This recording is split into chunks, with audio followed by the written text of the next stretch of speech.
Hello दोस्तों, कैसे हो आप सब लोग। लास्ट लेक्चर में हम लोगों ने यूआरएल परम्स के बारे में बात करी थी। अगर आप लोगों ने वीडियो नहीं देखा हो तो इस वीडियो के डिस्क्रिप्शन में जाके चेक कर लेना, उसका लिंक दिया रहेगा। इस वीडियो में हम लोग बात करेंगे कि अगर हमको लूप के अंदर डायनेमिक आईडीज देनी हो किसी एलिमेंट की तो वो हम किस प्रकार से दे सकते हैं। ठीक है। अब सबसे पहले तो हम ये समझने की कोशिश करते हैं कि डायनेमिक आईडी की जरूरत हमें कहाँ कहाँ पड़ सकती है। जैसे मान लो कि आपको फॉर एग्जांपल जैसे यहाँ पर हमने क्या कर रखा है कि हर एम्प्लॉय के लिए एक सिलेक्टेड डिलीट बटन लगा रखा है। ठीक है। अब मान लो कि आपको क्या करना है कि बहुत सारे एम्प्लॉयज एक साथ चूज करके या कुछ सिलेक्टेड एम्प्लॉयज एक साथ चूज करके अगर उनको डिलीट करना हो तो वो काम आप किस तरीके से कर पाओगे।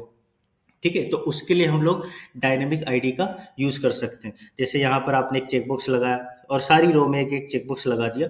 ठीक है। और अब आपको क्या करना है कि उस एलिमेंट को आपको सॉरी उस एम्प्लॉय को सिलेक्ट करके आपको उसको डिलीट करना है। तो अब वो आप कैसे करोगे, तो उसके लिए आपके पास डायनेमिक तरीका होना चाहिए कि आप कौन कौन से एम्प्लॉयज को डिलीट करना चाहते हो तो आप उनकी डायनेमिक आईडी निकाल लो, है ना। लेकिन अगर अभी आप देखोगे इस अपने एम्प्लॉय टेबल में तो यहाँ पर हमने सिर्फ एक एम्प्लॉय टेबल बनाई है और किसी भी रो में कोई डायनेमिक आईडी नहीं दी है। ठीक है। मतलब हमको क्या करना होगा कि ये जो भी रो है हमारी, हम इसको डायनेमिक आईडी दे सकते हैं या जितनी भी एम्प्लॉयज रो हैं हमारे या जितने भी रिकॉर्ड्स आपके टेबल में होंगे। अब यहाँ पर मेरे पास टेबल है, आपके पास कार्ड एलिमेंट्स हो सकते हैं, आपके पास कोई दूसरा विजुअल या यूआई हो सकता है अपने रिकॉर्ड्स को दिखाने के लिए।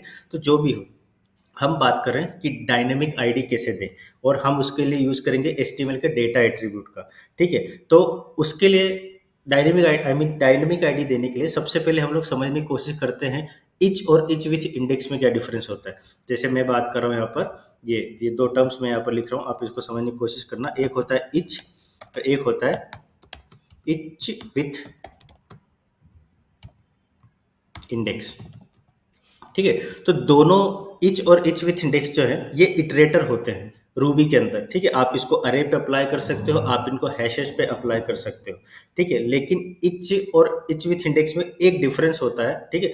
और ये आपको बहुत सी बार इंटरव्यूज में भी पूछा जा सकता है कि बताओ इच और इच विथ इंडेक्स में क्या डिफरेंस है ना। तो इच क्या करता है कि सिर्फ और सिर्फ अरे के या आपका जो भी कलेक्शन है इन्यूमरेबल ऑब्जेक्ट उसके एलिमेंट्स को इटरेट करता है। ठीक है। लेकिन आप उस एलिमेंट की इंडेक्स को एक्सेस नहीं कर सकते हो। ठीक है। लेकिन जो इच विथ इंडेक्स होता है वो दो आर्गुमेंट के साथ ऑपरेट करता है, एक होता है एलिमेंट इटसेल्फ और दूसरा होता है उस एलिमेंट की इंडेक्स। ठीक है। तो अब जब हमको लूप में, जैसे मान लो मैं लूप में कोई टेबल शो कर रहा हूँ या टेबल रो शो कर रहा हूँ या कार्ड्स एलिमेंट शो कर रहा हूँ या कुछ भी अगर मैं लूप के अंदर परफॉर्म कर रहा हूँ तो मैं क्या कर सकता हूँ, अगर मुझे एक इंडेक्स चाहिए उस एलिमेंट की तो मुझे इच विथ इंडेक्स का यूज करना पड़ेगा। ठीक है। तो यहाँ पर हम हमारे डेटा एट्रीब्यूट्स को यूज करने के लिए इच विथ इंडेक्स का ही यूज करेंगे। जैसे आप यहाँ पर देख सकते हो, यहाँ पर अभी मैंने क्या किया है, एम्प्लॉयज डॉट इच। ठीक है। तो अब इसके लिए मैं क्या करूंगा, employees dot etch with index. ठीक है। अब ये मैंने इच विथ इंडेक्स यूज कर लिया। ठीक है। और इसको सेव कर दे। अब यहाँ पर पहला ऑब्जेक्ट तो क्या हो गया, एलिमेंट इटसेल्फ, है ना। मान लीजिए कि एम्प्लॉयज नाम का एक अरे है या एक एक्टिव रिकॉर्ड रिलेशन कलेक्शन है। ठीक है। उसके अंदर सारे एम्प्लॉयज हैं। अब आपको क्या करना है, एच विथ इंडेक्स लगाना है। तो पहला जो आर्गुमेंट होगा एच विथ इंडेक्स में, इस इटरेटर में, वो होगा आपका ऑब्जेक्ट इटसेल्फ, है ना। मतलब जितने भी एम्प्लॉयज होंगे तो हर एम्प्लॉय को आप एक ऑब्जेक्ट कंसीडर करोगे। तो ये आपका पहला एलिमेंट हो गया। दूसरा आर्गुमेंट क्या होगा, आपका इंडेक्स। ठीक है। अब ये इंडेक्स क्या रिप्रेजेंट करेगा, ये इंडेक्स रिप्रेजेंट करता है कि जो करंट एम्प्लॉय है या जो करंट ऑब्जेक्ट है उस पर्टिकुलर इटरेशन के अंदर वो किस इंडेक्स पर है। ठीक है। मान लीजिए यहाँ पर फिर से हम हमारी डमी फाइल में आते हैं। जैसे ये मेरे पास एक अरे है। ठीक है। जिसमें मेरे पास 10 एलिमेंट है। ठीक है। अब अगर मैं इस अरे पे करता हूँ डॉट इच विथ इंडेक्स और यहाँ पर मैंने कर दिया आइटम और कोमा इंडेक्स। ठीक है। तो जब मैं वन पे रहूंगा तो यहाँ पर आइटम मेरा क्या होगा, वन, और इंडेक्स क्या होगी, जीरो, क्योंकि अरे की इंडेक्सिंग हमेशा जीरो से स्टार्ट होती है। ठीक है। और जब मेरा आइटम टू होगा तो अरे की इंडेक्स क्या होगी, वन, फिर आइटम थ्री इंडेक्स टू, फिर इस तरीके से। तो मतलब इंडेक्स क्या होगी आपकी, जीरो से स्टार्ट होगी और length of your collection minus one तक जाएगी। ठीक है। तो अब इसी का यूज करेंगे हम डायनेमिक आईडीज देने के लिए। अब डायनेमिक आईडी आप जैसे रो को दे दो, पूरी टेबल रो को हम एक डायनेमिक आईडी दे देते हैं, है ना। तो उसके लिए क्या करेंगे हम, जैसे ये दिया आपने, और ये बहुत ही आसान है, ठीक है। अब जैसे अगर यूजुअली आपको बोला जाए कि आप इसके अंदर एक डायनेमिक आईडी, तो आप यूजुअली क्या करोगे, एचटीएमएल के अंदर जैसे आपने दे दिया टेबल रो या एम्प्लॉय टेबल, ठीक है, जैसे ये कर दिया मैंने एम्प्लॉय रो फॉर एग्जांपल, ये मैंने एक आईडी दी, लेकिन ये सही तरीका नहीं है मेरा डायनेमिक आईडी देने का। क्यों? क्योंकि आईडी क्या होती है, ब्राउजर के अंदर या आपके डोम के अंदर एक आईडी एक एलिमेंट को रिप्रेजेंट करेगी। उस एलिमेंट की क्लास मल्टीपल हो सकती है, लेकिन उस एलिमेंट की आईडी एक ही होनी चाहिए, ठीक है। तो अभी अगर आप इस तरीके से जाओगे और आप अपने पेज को रिफ्रेश करो, ठीक है, आप अपने पेज को रिफ्रेश करो और अपने पेज को इंस्पेक्ट एलिमेंट करके इंस्पेक्ट करो, ठीक है। तो अब आप जैसे ही इस टेबल को इंस्पेक्ट करोगे फॉर एग्जांपल, तो अब आप यहाँ पर देखोगे, यहाँ पर आपको क्या मिल रहा है, हर रो की एक आईडी मिल रही है, और दैट इज एम्प्लॉय रो। मतलब ये आईडी तो है लेकिन यूनिक नहीं है। हमको क्या करना है, इसको यूनिक बनाना है। तो इसको यूनिक बनाने के लिए आपको सिंपली कुछ नहीं करना है। अगर आपको स्ट्रिंग इंटरपोलेशन अच्छे से आता है तो आप आसानी से कर सकते हो, अदरवाइज ये आप देखो यहाँ पर सिंपल सा तरीका, आपको रेल्स टैग यूज करना है, ठीक है। और इस रेल्स टैग में आपको क्या करना है, एम्प्लॉय या फिर इंडेक्स प्लस वन, आपने ये कर दिया इंडेक्स प्लस वन, ठीक है। अब क्या होगा कि जो भी आपका इसका एलिमेंट का इंडेक्स होगा, है ना, वो यहाँ पर अप्लाई हो जाएगा। और मैं इंडेक्स प्लस वन क्यों कर रहा हूँ, क्योंकि यहाँ पर क्या है, आप चाहो तो इसको जीरो से भी दे सकते हो, लेकिन मैं चाह रहा हूँ कि ये वन से स्टार्ट हो, ठीक है, जितने एलिमेंट है उसमें वो। तो अब जब अगर आप अपने पेज को रिफ्रेश करोगे तो अब आपको एंट्रीज कैसे मिलेगी, एम्प्लॉय रो, फिर उसके बाद जैसे employ row one, employ row two, employ row three, इस तरीके से आपको सारी डायनेमिक आईडीज मिलेगी। तो अब अगर मैं इसको रिफ्रेश करूँ पेज को, तो यहाँ पर आप देखना सारी की सारी आईडीज बदल चुकी है। यहाँ पर आपको आईडीज अब कैसे मिलेगी, ये देखो, employ row one two three 15 16 17 18, मतलब एंड ऑन जितने नंबर ऑफ एम्प्लॉयज हैं उतनी रोज यहाँ पर मेंशन हो जाएगी, ठीक है। तो ये एक तरीका हुआ डायनेमिक आईडी देने का, ठीक है।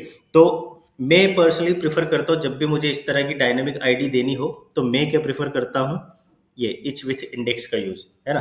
अब अगर आप चाहो, मतलब कोई बोले कि यार मेरे को अगर इच विथ इंडेक्स का यूज नहीं करना है और फिर भी डायनेमिक आईडी देनी है, तो आप कैसे दे सकते हो, तो वो भी सिंपल है, आप इसको हटा दो, केवल इच इटरेटर को रहने दो, और यहाँ पर आप क्या करो, इंडेक्स हटाना पड़ेगा आपको केवल इच के साथ, और यहाँ पर आप क्या कर सकते हो, एम्प्लॉय डॉट आईडी,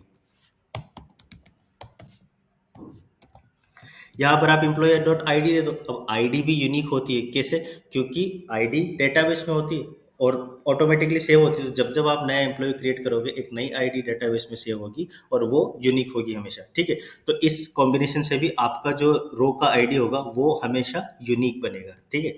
तो अब आप जैसे इसको सेव करो और अपने पेज को रिफ्रेश करो, तो अब आप यहाँ पर देखना आपकी रो की आईडीज तो अभी भी डायनेमिक होगी, लेकिन अब वो चेंज हो जाएगी। जैसे यहाँ पर देखो एम्प्लॉय रो, और जो भी इस रो में जो एम्प्लॉय है उसकी आईडी डाटाबेस में होगी, जैसे 3012 3013 3014 एंड सो ऑन, ठीक है। तो इस तरीके से आप डायनेमिक आईडीज दे सकते हो। अब कोई पूछेगा कि भाई इसका यूज क्या है, इसका यूज आपको मैं इस लेक्चर में तो नहीं बताऊंगा टू बी ऑनेस्ट, लेकिन आप इसका यूज कैसे कर सकते हो, जैसे मान लो आपको कभी किसी रो को डिलीट करना है या सिलेक्टेड रोज को डिलीट करना है, जैसे चेकबॉक्स लगा दिया है टेबल के आगे और आपको किसी किसी सिलेक्टेड रोज को डिलीट करना है, वहां पर आपको एक काम आएगा सारी आईडीज बल्क में भेजने के लिए, ठीक है। कई बार आप जे क्वेरी के थ्रू या स्टिमुलस के थ्रू या हॉटवायर के थ्रू कोई इवेंट परफॉर्म कराना चाहते हो, तब वो आपको काम आएगा, ठीक है। तो आप इस तरीके से डायनेमिक आईडीज दे सकते हो, ठीक है। अब आप चाहो तो आप क्या कर सकते हो, इसमें डेटा एट्रीब्यूट भी लगा सकते हो। जैसे मान लो मुझे इस एम्प्लॉय में एक डेटा एट्रीब्यूट लगाना है, जैसे कि डेटा एम्प्लॉय आईडी, ठीक है। तो अब आप यहाँ पर क्या कर सकते हो, सीधा सीधा ये लगा दो डेटा एम्प आईडी। अब यहाँ पर आपको क्या करना पड़ेगा, यही वाली चीज़ आप यहाँ पर ये कर दो, एम्प्लॉय आईडी को इंटरपोलेट कर दो अपने डेटा एम्प्लॉय आईडी की वैल्यू के अंदर, ठीक है। ये आपने यहाँ पर सेव किया और अपने पेज को आप रिफ्रेश करो। तो जब आप रिफ्रेश करोगे तो आपको एक डेटा एम्प्लॉय आईडी एट्रीब्यूट भी यहाँ पर मिल जाएगा। अब यहाँ पर देखो आप एम्प्लॉय रो 3012 डेटा एम्प्लॉय आईडी 3012, और ये डेटा एट्रीब्यूट्स आपके यूज हो गए, ठीक है। तो आप इस तरीके से स्ट्रिंग इंटरपोलेट करके अपने डेटा एट्रीब्यूट भी निकाल सकते हो, और अपने एलिमेंट को अगर वो लूप के अंदर इटरेट होकर डिस्प्ले हो रहा है ब्राउजर पे, तो आप इस तरीके से डायनेमिक आईडीज भी दे सकते हो। और ये सबसे ज़्यादा हेल्पफुल है बिगिनर्स के लिए, जो रेल्स में स्टार्ट ही कर रहे हैं अपना काम, या जो थोड़ा बहुत जानते हैं और कभी ऐसे डायनेमिक आईडीज़ के साथ काम नहीं किया, या फिर फुल स्टैक डेवलपर बहुत ज़्यादा काम नहीं किया, तो उनके लिए बहुत ज़्यादा हेल्पफुल है। ठीक है, तो आई होप आपको इस लेक्चर से काफ़ी कुछ सीखने को मिला होगा, और अगर अच्छा लगा हो लाइक करो, सब्सक्राइब करो, फैलाओ चैनल को जितना फैला सकते हो, और अगला टॉपिक मुझे कमेंट में बताओ आपको किसके ऊपर वीडियो चाहिए, ताकि अपन और इम्प्रूव कर सके और अच्छा कंटेंट बना सके। बाकी इसको फॉलो करो, अपन मिलते हैं अगले किसी और लेक्चर में, तब तक के लिए tata, goodbye, take care, stay safe.